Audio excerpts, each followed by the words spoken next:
اور آپ کو معلوم ہے پوری دنیا میں اللہ کے سوا سب سے زیادہ جس کو پوجا گیا ہے وہ سورج ہے. سورج ہے جس کی ساری حرارت سے یہ سارا نظام چل رہا ہے. یہ بھی کہتے ہیں سورج ہی کا ٹوٹا ہوا ٹکڑا ہے یہ زمین. اسی سورج کی حرارت سے فصلیں پکتی ہیں. اسی سورج کا عمل تو ہے جو پانی کو بخارات بنا کر اٹھا رہا ہے سمندر سے. اسی سورج کے اتار چڑھاؤ سے ہواؤں کا نظام ہے. اسی سولر انرجی کو توارے درخت جو ہے جذب کر رہے ہیں اور ان کی لکڑی کو جلا کر وہی سولر انرجی ان میں سے تم نکال لیتے ہو. گویا کہ انسانی زندگی کا جہاں تک انسان سوچ تک ہے وہ دار و مدار سورج پر ہے. لیکن سورج کا شکریہ کیسے ادا کریں؟ اس کے ساتھ کیا احسان کریں، کیا بھلائی کریں، کیا خدمت کریں؟ لیکن اگر نہ کیا جا سکے تو آدمی سر ٹیک دیتا ہے، تعظیم کرتا ہے. یہیں سے شکر بڑھ کر عبادت کی شکل اختیار کرتا ہے. اور آپ کو معلوم ہے پوری دنیا میں اللہ کے سوا سب سے زیادہ جس کو پوجا گیا ہے وہ سورج ہے. لیکن عقل کی ایک چھلانگ اور ہے، صرف ایک چھلانگ.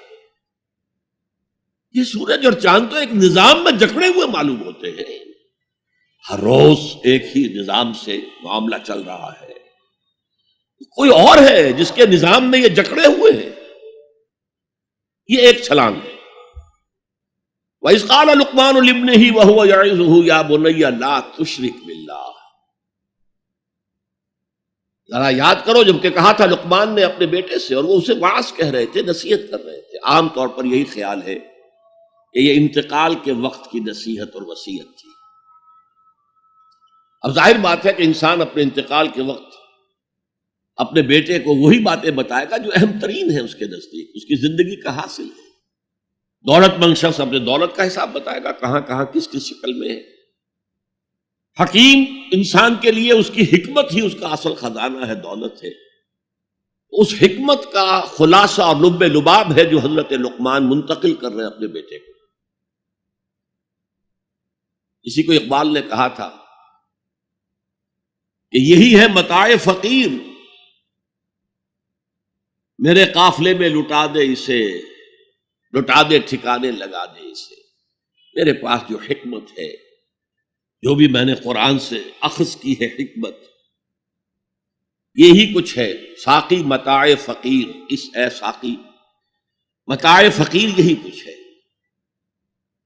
میرے قافلے میں لٹا دے اسے، لٹا دے ٹھکانے لگا دے اسے. اب حضرت لقمان کیا کہہ رہے ہیں؟ پہلی وصیت، پہلی نصیحت، اللہ کے ساتھ شرک نہ کرنا. یہ بھی عقل کا تقاضا ہے. یہ پورا نظام کائنات کا اتنا مرکزیت لیے ہوئے ہے، اس کے اجزاء آپس میں اس طرح مربوط ہیں کہ یہاں کنٹرول کسی ایک ہی ہستی کا چل سکتا ہے، دو کا نہیں. دو کا ہوگا لفسدتا، اللہ کے سوا بھی کوئی الہ ہوتا تو کائنات میں فساد ہو جاتا. ایک کی مرضی یہ ہے، دوسرے کی یہ ہے. قرآن میں یہ بھی آیا ہے کہ پھر ہر جو الہ، ہر خالق اپنی شے لے کے علیحدہ ہو جائے گا. ایک ہستی ہے جو اس کائنات کو کنٹرول کر رہی ہے. ایک ذہن ہے جو اس کائنات میں کار فرما ہے. ایک حکمت ہے جو اس پوری کریشن کی پشت پر ہے. ایک قل هو اللہ احد. یہ ہے حکمت کا دوسرا نتیجہ عقل کے اعتبار سے. لا تشرک باللہ. اب یہاں میں شرک کی اقسام نہیں بیان کر سکتا. ان الشرک لظلم عظیم.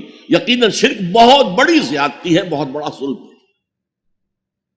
ظلم کسے کہتے ہیں؟ عربی میں اس کو کہتے ہیں وضع الشیء فی غیر محلہ، کسی شے کو اس کے اصل مقام سے ہٹا دینا.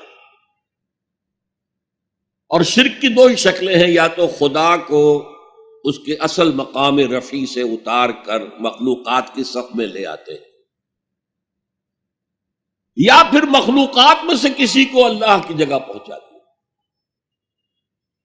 دونوں جو ہیں ظلم، یعنی وضع الشیء فی غیر محلہ، شے کو اس کی اصل حقیقت سے، اصل جگہ سے، اصل مقام سے، اصل مرتبے سے ہٹا دینا۔ ان الشرک لظلم عظیم، شرک فی الذات بدترین شرک ہے، اللہ کی ذات میں بیٹا ماننا، بیٹی ماننا، یا یہ اللہ ہی نے اس کائنات کی شکل اختیار کر لی، ہر چیز خدا ہے، فلسفوں میں یہ ہماؤس کا فلسفہ، یہ شرک فی الذات کی بدترین صورت ہے، بدترین صورت ہے۔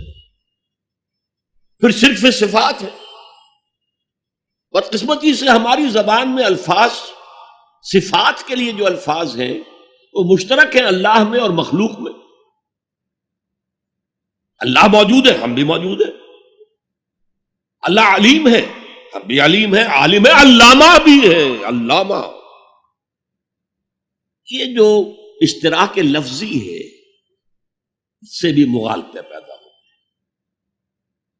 اللہ کی جملہ صفات اس کی ذاتی ہے، قدیم ہے جیسے اس کی ذات قدیم ہے، اور غیر انتہائی ہے، لامحدود ہے، جبکہ مخلوقات کی ہر صفت عطائی ہے، اللہ کی دی ہوئی ہے، ذاتی نہیں ہے، محدود ہے، لامحدود نہیں ہے۔